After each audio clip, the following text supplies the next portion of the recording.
حروف ندا، ندا کے حروف، ندا کے معنی کیا ہوتے ہیں؟ آواز دینا. اے لڑکے، اے جو ہے یہ حرف ندا ہے، اور جسے آپ آواز دے رہے ہیں اس کو کہا جاتا ہے یہ منادا ہے، اور آپ آواز دے رہے ہیں آپ منادی ہیں. ندا دینے والا منادی کہلاتا ہے، جس کو ندا دی جاتی ہے، آواز دی جاتی ہے، وہ منادا ہوتا ہے. جس حرف کے ساتھ آپ ندا دیتے ہیں وہ حرف ندا ہوتا ہے. منادی کو چھوڑ دیں، آپ دو چیزیں یاد رکھیں، حرف ندا اور منادا. سب سے زیادہ اور سب سے اہم استعمال ہونے والا حرف ندا جو ہے نا وہ ہے یا. اے لڑکے کی عربی ہے یا ولد.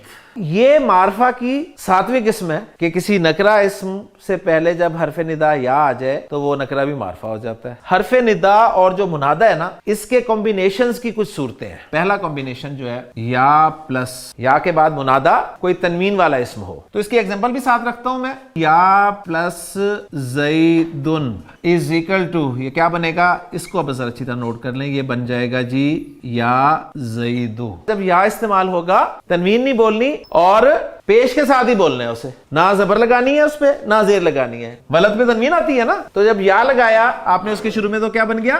یا ولدو. وہ تنوین والا اسم معرفہ بھی ہو سکتا ہے جیسے زید، وہ تنوین والا اسم نکرہ بھی ہو سکتا ہے جیسے ولد. نکرہ یا کے آنے سے معرفہ بنے گا، جو پہلے معرفہ ہے وہ یا کے آنے سے معرفہ نہیں بنتا. یا نارو. دوسرا کمبینیشن جو ہے یا حرف ندا پلس الف لام والا مذکر اسم، یا پلس الولد حرف ندا اور جو منادا ہے آنا اسی طرح ہی ہے مرفوع فارم میں. تو حرف ندا اور منادا کے درمیان میں ایوہا کا اضافہ کر دینا ہے. یا ایوہل ولدو. یہ ایوہا کب لانا ہے؟ جب منادا الف لام والا مذکر اسم ہو. یا ایوہن نبیو. تیسرا کمبینیشن یا پلس ال والا مؤنث اسم، یعنی یا کے بعد ال بنت کا لفظ ہو، یا کے بعد الف لام والا مؤنث اسم ہو. تو جو بنتا ہے کمبینیشن وہ کس یوں بنتا ہے کہ یا حرف ندا اور منادا، منادا اسی طرح مرفوع آئے گا، یعنی حرف ندا اور منادا کے درمیان ایتوہا کا اضافہ کر دیا جاتا ہے. مذکر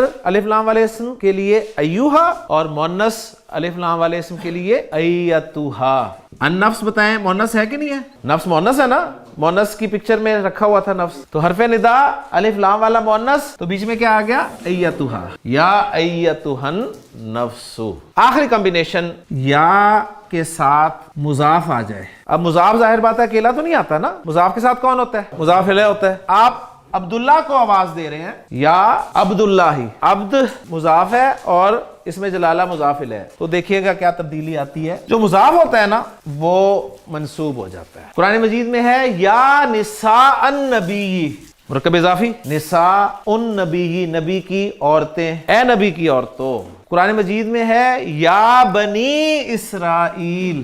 اب یہ بنی جو ہے کون سی آواز ہے؟ اینا.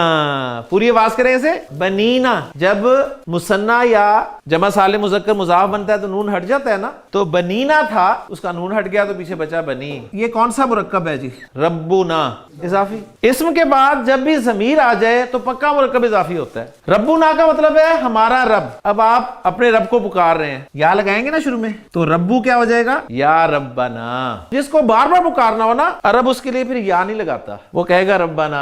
میرے رب کی عربی ہے ربی، میرا رب. یا متکلم کی ڈیمانڈ تھی زیر ہونا، لہٰذا یہ زیر اس وجہ سے لگی ہوئی ہے، ورنہ یہ ربو. اگر اس سے پہلے یا لگ جائے حرف ندا تو یہ ربا بن جائے گا، لیکن یا متکلم کی ڈیمانڈ تو وہی ہے کہ زیر ہونی چاہیے، تو ربی ہی رہے گا. اب یا کو بھی نکال دیں، ربی بچا، اور ربی اینڈ والی یا اس کو بھی عرب تخفیف کے لیے نکال دیتا ہے، یعنی ہلکا کرنے کے لیے لفظ کو نکال دیتا ہے. تو پیچھے کیا بچتا ہے؟ اس ربی کے معنی ہے اے میرے رب. سبحانک اللہم و بحمدک، اشہد ان لا الہ الا انت، استغفرک.